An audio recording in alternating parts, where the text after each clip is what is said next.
Lors de cette 5e séance, nous allons retrouver Gulliver à Lilliput. Ça va être une séance de lecture. Vous aurez besoin de votre manuel. Vous retrouverez le texte à la page 273. C'est parti pour la lecture du texte. À Lilliput. Ayant fait la preuve de ses intentions pacifiques, Gulliver est transporté sur un char jusqu'à Lilliput, la capitale des Lilliputiens, ce peuple entre les mains duquel il vient de tomber. L'empereur répliqua que, d'après la loi du royaume, je devais être fouillé par 2 de ses officiers, ce qui n'était possible, il le voyait bien, qu'avec mon consentement et mon aide. Mais il avait de ma justice et de ma générosité une si bonne opinion qu'il ne craignait pas de remettre leur personne entre mes mains. Il m'assura en outre que tout ce qu'il pourrait confisquer me serait rendu à mon départ ou payé au prix que je fixerais. Je pris les fonctionnaires dans ma main et les posai d'abord dans la poche de mon pourpoint, puis dans toutes les autres poches de mes vêtements, sauf mes 2 goussets, et une autre poche secrète que je ne voulais pas laisser fouiller, car j'y gardais certains objets fort utiles, mais absolument personnels. Dans l'un des goussets, il y avait une montre d'argent. Dans l'autre, une bourse avec un peu d'or.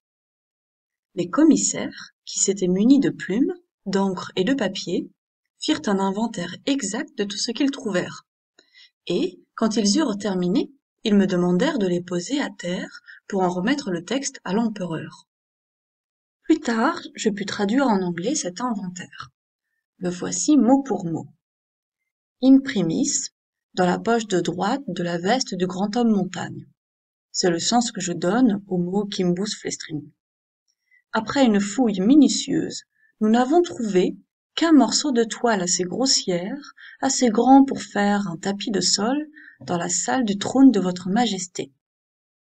Dans la poche de gauche, nous vîmes un énorme coffre en argent, avec un couvercle du même métal, que les soussignés, incapables de le soulever, firent ouvrir par l'homme montagne. L'un de nous y ayant pénétré, il s'enfonça jusqu'à mi-jambe dans une sorte de poussière qui nous vola au visage, nous faisant éternuer violemment à plusieurs reprises. Dans la poche droite du gilet, nous trouvâmes une liasse énorme de substances minces et blanches, repliées les unes sur les autres, en tout de la grosseur de 3 hommes. Elle était nouée par un gros câble et marquée par de grands signes noirs. Nous avons lieu de croire qu'il s'agit là de textes écrits dont chaque lettre serait grande comme la main. Dans la poche de gauche se trouvait une sorte d'engin au dos duquel sortaient 20 pieux faisant penser à la palissade du château de votre majesté. Nous avons supposé que l'homme montagne l'emploie pour se peigner, mais nous n'avons pas voulu l'importuner de nos questions, voyant la difficulté qu'il avait à nous comprendre.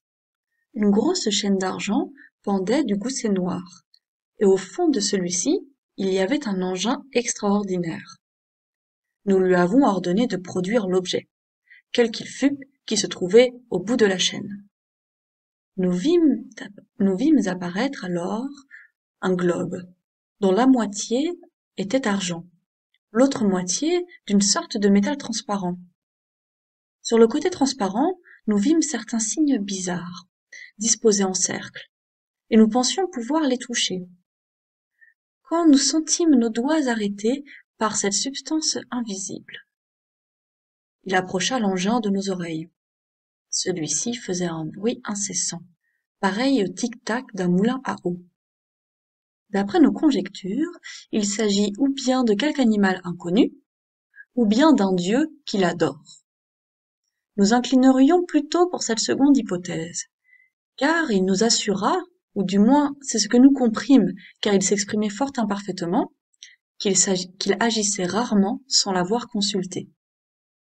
Il l'appelait son oracle. C'est lui qui fixe un temps pour tous les actes de ma vie, ajouta-t-il. Le mot lilliputien que vous connaissez peut-être, qui veut dire petit, minuscule, vient justement du nom des habitants du royaume de Lilliput, donc royaume qui a été créé par Jonathan Swift.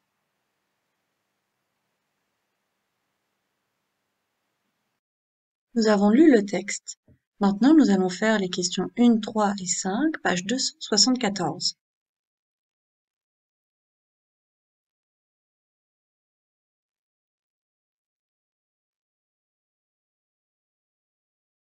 Première question.